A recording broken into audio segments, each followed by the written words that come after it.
Hukum kita mengucapkan tahniah dengan kedatangan perayaan agama lain. Depa Bali lah sekarang ni kan. Bila datang depa Bali, kita orang Islam ni pergi jumpa kawan-kawan kita beragama Hindu, kita ucap depa Bali kat dia sekali kan. Boleh ke tidak dalam Islam? Okey. Ulama yang mengatakan haram ucap tahniah dengan kedatangan perayaan agama lain daripada Islam ni adalah Imam Ibn Taymiyah. Dalam satu kitab, nama kitab dia Iqtida' Siratil Mustaqim. Dalam kitab tu mengatakan tak boleh kita ucapkan tahniah dengan kedatangan perayaan agama lain. Maknanya kalau kita jumpa kawan-kawan kita beragama Hindu, kita pergi salam dengan dia, depa Bali sebiji bubuh macam tu kan. Ikut Ibn Taymiyah haram, tak boleh. Tapi Dr. Yusuf Al-Qaradawi dia kata boleh. Dr. Yusuf Al-Qaradawi dalam kitab Fatawa Ma'asarah, dia kata boleh orang Islam mengucapkan tahniah dengan kedatangan perayaan agama lain. Boleh. Okey, itu pun bersyarat. Boleh itu bersyarat. Bermakna kalau langgar syarat jadi haram balik lah. Apa syaratnya? Kita ucap dalam keadaan hati kita tidak mengatakan agama dia lagi baik daripada Islam.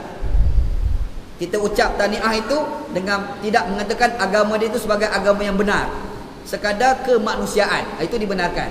Kata Dr. Yusuf Al-Qaradawi dalam kitab dia Fatawa Ma'asarah.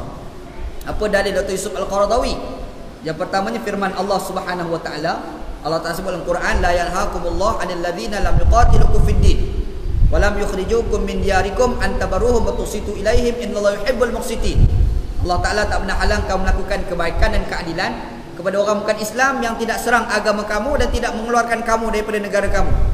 Hendaklah kamu berlaku adil kepada mereka. Allah Ta'ala suka kepada orang melakukan keadilan. Yang keduanya dari Dr. Yusuf Al-Qaradawi, Allah Ta'ala sebut dalam Al-Quran, wa iza huyyitum bi tahiyyatin fahayyu bi ahsana minha. Apabila orang ucapkan satu ucapan yang baik kepada kamu, maka kamu balas balik dengan ucapan yang lagi baik daripada itu. Jadi kalau orang Hindu datang kepada kita, dia sebut pada kita depa Bali sebiji, kita pun depa Bali juga, dibenarkan. Tapi ada syarat. Syarat dia hati kita tidak mengatakan agama dia benar. Hati kita tidak mengatakan agama dia lagi baik daripada agama kita. Jadi kalau kita tengok ada kawan-kawan kita beragama Hindu, dia ucap depa Bali, kita nak balas balik, boleh. Dibenarkan. Dan dibenarkan juga kita pergi ziarah rumah kawan-kawan kita yang beragama Hindu dengan rumah terbuka agama dia lah. Kita ada rumah terbuka kita cari Islam kan. Dia buat rumah terbuka Hindu, kita pergi. Hukum pergi itu pun adalah boleh. Ini mengikut fatwa daripada Dr. Yusuf Al-Qaradawi. Boleh insya-Allah.